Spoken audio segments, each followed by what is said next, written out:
राहुरी विधानसभा पोटनिवडणुकीसाठी भाजपकडून दिवंगत आमदार शिवाजीराव कर्डिले यांचे चिरंजीव अक्षय कर्डिले यांना उमेदवारी जाहीर करण्यात आली आहे। दरम्यान उमेदवारी जाहीर झाल्याच्या नंतर अक्षय कर्डिले यांनी भाजपच्या पक्षश्रेष्ठींचे आभार मानले। मागील 30 वर्ष शिवाजीराव कर्डिले यांनी मतदारसंघामध्ये केलेल्या कामाच्या जोरावर जनता त्यांना निवडून देईल असा विश्वासही त्यांनी व्यक्त केला आहे। दरम्यान यावेळेला अक्षय कर्डिले आणि त्यांचे कुटुंबीय भावुकही झाले। अक्षय कर्डिले यांच्या मातोश्रींनी अक्षय हा वडिलांचा वारसा पुढे घेऊन जाईल असं सांगताना त्यांनाही अश्रू अनावर झाले। कर्डिलेंशी संवाद साधले आमचे अहिल्यानगरमधले प्रतिनिधी सुनील भोंगाळ यांनी। राहुरी विधानसभा मतदारसंघाची पोटनिवडणूक जाहीर झाल्यानंतर आता भाजपनं आपला उमेदवार देखील जाहीर केलेला आहे। दिवंगत आमदार शिवाजीराव कर्डिले यांचे चिरंजीव अक्षय कर्डिले यांना भाजपनं जे आहे उमेदवारी दिलेली आहे। थेट आपण त्यांच्याशी बोलणार आहोत। भाजपनं उमेदवारी जाहीर केलेली आहे, काय पहिली प्रतिक्रिया? आज खरं म्हणजे मला माझे वडील म्हणजे आपल्या सर्वांचे कर्डिले साहेब यांची आठवण येते की आज ते असते तर आनंद एकदम वेगळा असता। आज खरं म्हणजे ही जबाबदारी मोठी माझ्यावरती भारतीय जनता पार्टीने दिली। मी सर्वांचं मनापासून आभार व्यक्त करतो।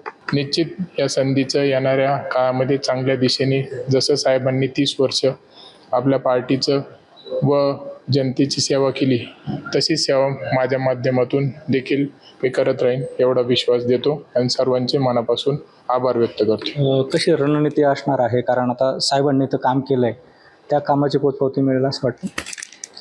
हा प्रत्येकाच्या हृदयामध्ये साहेब आहेत।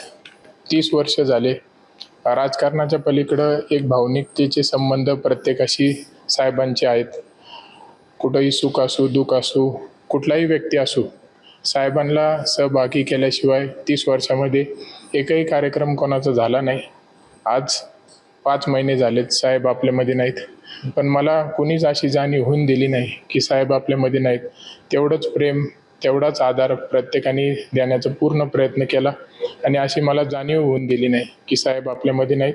म्हणून मला पूर्णपणे विश्वास आहे की ही जनता साहेबांनी कमावलेली आहे। शून्यातून इथपर्यंत आपण पाहतो, भरपूर संघर्ष केला आहे, कष्ट केलेत, रक्ताचं पाणी साहेबांनी केलंय आणि ही जनता रक्ताच्या पाण्यापासून तयार झालेली।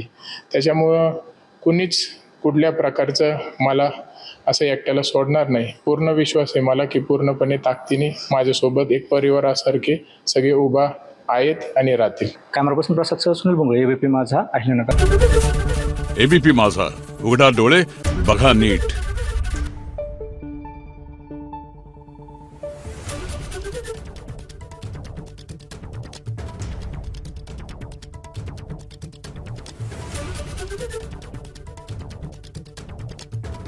Thank you.